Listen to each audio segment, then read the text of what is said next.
What's up mga kaasang? Dito tayo sa Binyan kung saan check-in ulit natin yung mga isda natin dito kung meron pa, kung ano nangyari. At kasama natin ngayon si manager para sa kanyang report. 2 weeks tayong wala, no? 2 weeks. Ako lang pala. 2 weeks akong wala. So tingnan natin kung ano yung mga pwede natin gawin dito at kung ano na yung kalagayan ng farm natin. Alright. So yun, si manager. Ayun nga yung napag-usapan namin. Tatakpan niya na lang yung mga tabs kasi nga mahirap talaga na i-maintain yan. So yung ginawa natin, tinakpan natin, nag-okay naman siya nung may takip. Mas matagal na siyang Mas matagal na dumumi. Ang problema lang dito, malamok dyan. So ayun, tinignan ko, paano may patay na naman dito ngayon.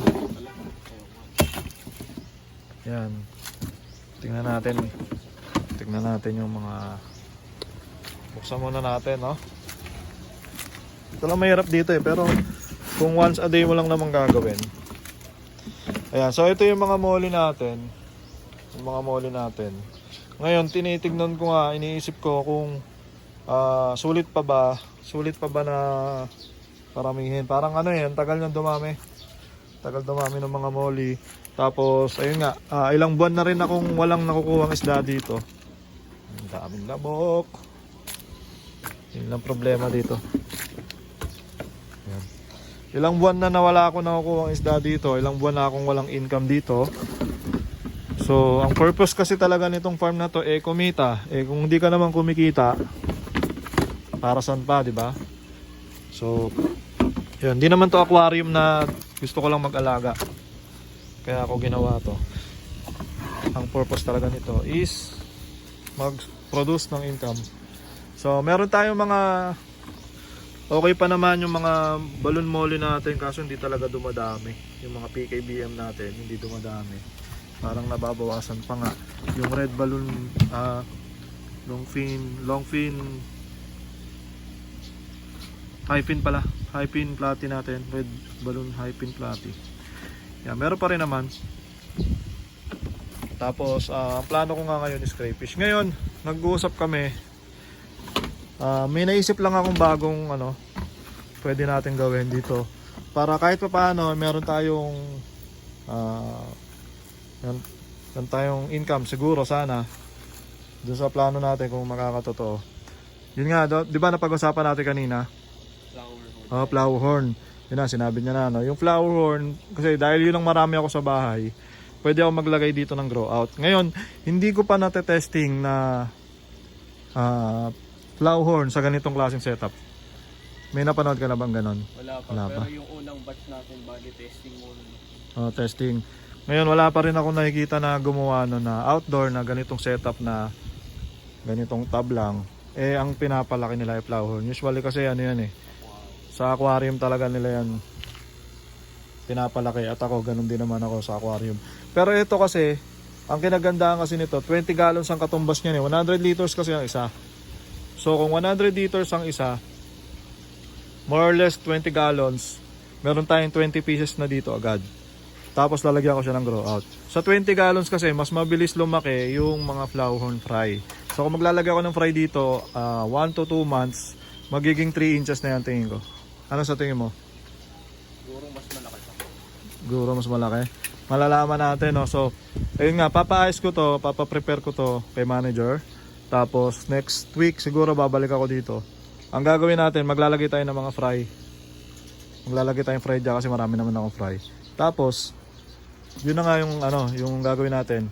Papalitan natin ng mga flower horn yan. Tapos tignan natin kung ubra. Kasi ako naman, marami akong flower horn. So yung risk, medyo mababa lang yung risk. Kung mamamatay man sila, kasi malamig dito yun ang di natin alam kung kakayanin ng flower horn natin. Yung lamig, yung init, yung outdoor setup na tabs. So malaman natin at malaman nyo rin kung uubra ba yon, kung magiging maganda ang natin, kalalabasan natin 1 month, 2 months makakabenta tayo. So kung makakapag-grow out tayo dito at 1 to 2 months makakagawa tayo ng isang grow out na magandang male, mabebenta mo yun ng 1,000 to 1,500. So meron tayong 20 dito, magkano yun? 20 lang yan, di 20,000 yan. 20,000 to 30,000 ang pwede nating kitain every 1 to 2 months na grow out natin sa ganito. So mas okay na yon kaysa yung nagpaparami tayo ng gapi. Walang kasiguraduhan na ngayon yan kasi medyo mababa na rin ang presyo ng gapi. Konti na lang din yung bumibili. So yung ibang gapi natin pag tapos na yung panahon ng mangga, tatry kong buhayin ulit to. Tapos maglalagay tayo dyan ng yung mga bago kong strain doon, yung wild koi glass belly gapi natin. Pwede ako maglagay dyan para dumami ulit. Tsaka yung mga feeder natin. So ayun yung plano, pero ayun, sa ngayon nga, bumisita lang ako dito, kukunin ko yung mga crayfish, titingnan natin yung mga crayfish. Tapos yung, nakausap ko na si Mitras Backyard para doon sa mga malalaking crayfish, ibabalik ko na sa kanya yung mga binigay niya sa aking breeder size na 2 years na sa akin, babalik ko na sa kanya yon. Tapos yung mga anak nun, kukunin ko na lahat yon, iuwi ko na. Ewan ko kung mabebenta ba natin yon. Try natin benta. At yun nga, sinilip ko lang din talaga to. Ang marami na lang talaga ako dito is yung ating albino full platinum na wala na rin halos bumibili niyan. Albino full platinum, yung mga ano natin, swordtail natin, nandiyan pa rin. Wala rin ako income diyan. So wala talaga akong income. Wala akong income dito sa bahay, puro sa flower horn lang income ko ngayon. At yung mga PKBM natin, mabagal siyang lumaki, lumaki at dumami. Sa ganitong klaseng setup, ang bagal niya. Ito dati yung mga fry niya, fry pa din. Pero 2 piraso lang. So hindi kasi natin natututukan. Mas maganda nga yung tubig, no, pag yung metakep, mas maganda. Mas malinaw siya na hindi siya 1 week ko na itong hindi napapalitan. 1 week. Mas tipid na tayo sa tubig, no. Mas tipid na sa tubig. Kasi hindi na masyadong dumidilaw pag metakep. So yun, good job. Siguro pag naglagay tayong flower horn dyan, gano'n na lang din yun. Tapos ang pagkain ng flower horn natin, 1 pellet a day lang yun. So 20 pellets lang ito. Matipid ang flower horn. Sa pagkain tsaka sa maintenance. Ngayon kukunin natin yung yung crayfish. Tignan na natin. Dito, goods na tayo dito. Yun lang yung gusto ko lang i-share sa inyo yung plano natin at kung ano na yung kalagayan ng ating farm na yan. Medyo nasisira na nga yung mga nets. Kailangan ko na naman bumili ng mga nets. Ewan ko kung papaltan ko pa yan. Yung plano natin na paglipat dito, hindi ko pa rin nagagawa ngayon. Siguro pag pag nagkaroon na tayo ng pera kasi medyo mahal. Yung mga plano kong upgrades medyo mahal. Kasi yung mga nasa bahay natin na water lily, yan, dinala ko na rin dito. Yan, may mga may mga water lily yan. Tsaka halaman. Diyan ko muna ilalagay yan. Tapos kahit wala naman yung lagyan mo na ng tubig na manager. Lagyan mo na ng tubig. Kasi may mga halaman yan. Maganda yan. Tapos lagyan na lang natin kung ano malagay natin isda. So ayun, checkin muna natin yung mga crayfish. So meron ditong, ito yung malalaki, 5 piraso lang ata to. Mga breeders, syempre malamang tulog yan ngayon. Nakikita ko isa, buried na yata ito. Nakikita ko isa, wala naman namamatay dito, no? So yun, ibabalik natin kay Lamitra yan. Tapos dito kasi, dito ngayon lang, dati green water na to eh. Yung isa na lang yung nakikita ko yan, no? Kita nyo ba guys? Isa na lang. Buti nga hindi na rin green water, no? Dito may mga crayfish pa dito. Ayan, no, nagano pa nga eh. Nagpalit pa ng nagpalit pa ng balat, oh, nagmold pa. Yung palaka dito wala na. Wala na palaka. So kukunin ko yung crayfish. Hindi ko alam kung ano yung makukuha natin dyan. Tapos lagay ko dito. Right. Gawin ko na ngayon. Tumawag pa.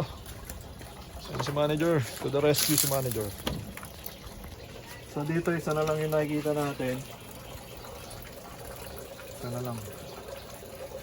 Ay hindi, dalawa.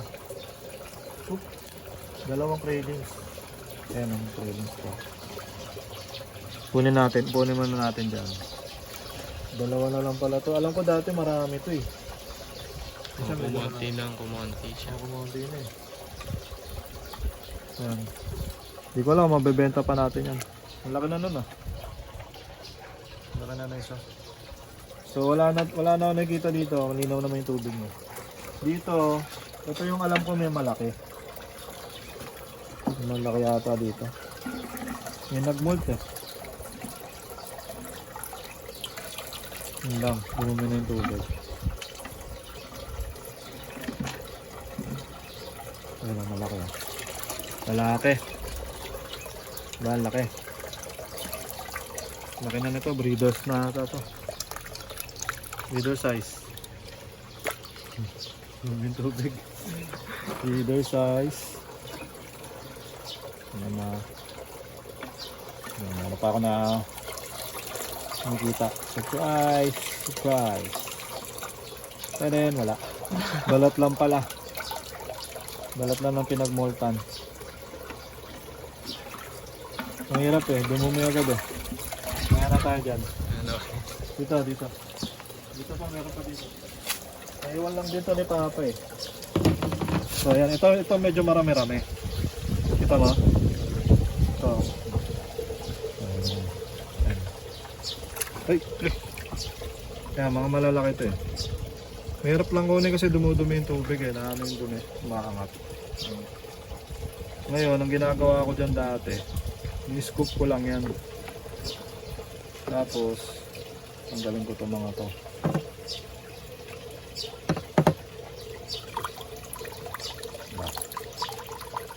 Para makuha. Sensay natin.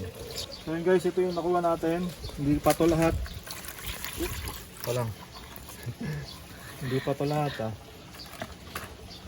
Kasi may ano eh, may mga maduming tubig eh. Eh, marami-rami rin naman to. Ah. Salamin muna natin. Ano yung putik eh. Ang dami rin eh oh. Oh, parang ilang peraso din yan. So, ibebenta ko rin yan. Ang laki na isang mil oh. By size naman tayo. Kung gusto nyo kunin lahat, message nyo lang ako sa Facebook, Hendrix Backyard. Tapos lahat ng mapapabentahan natin dito, bibigyan natin kay manager. Manager. Yan, sweldo ni manager to kasi wala pa kaming income dito, ito lang. So bibigyan natin kay manager para meron naman siya ngayong buwan. Meron pa yata doon eh. Sige mo. Meron pa yun. Meron pa? Ikaw na lang magsimot. Dito wala na no? Wala na dito eh. Ilan lang yun. Nakita mo ba yan? Feeling ko meron pa yan eh. Yung yung malaki na nakuha natin ng mga rado. Ano nakuha naman naman? Tignan ko lang kung meron pa. Kaya may gumalog ko eh.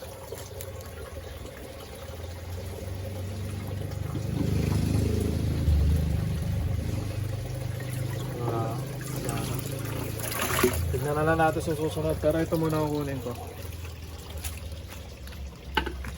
Ito muna. For sale yan, for sale. Right? So yun mga kasang, yun muna yung update natin ngayon. Abangan nyo na lang yung mga susunod natin gagawin dito sa farm. At ayun, maraming salamat sa mga naka-subscribe, yung mahilig mag-like, mag-comment, mag-share. At ayun no, syempre bago natin tapusin ang video na to, nandito na ang inyong mga inaabangang shoutout. Shoutout po kay JB, kay John Paul at kay Patrick from JL Carrera. Shoutout po kay Sir Chris Gabriel Bonsol. Shoutout din sa ML Brave Warriors from LA, Bulacan. And kay Cesar Ryan Cupido, shoutout po. So yun mga kasama, maraming salamat sa mga nanonood. Hanggang sa susunod na video, peace out. Alright.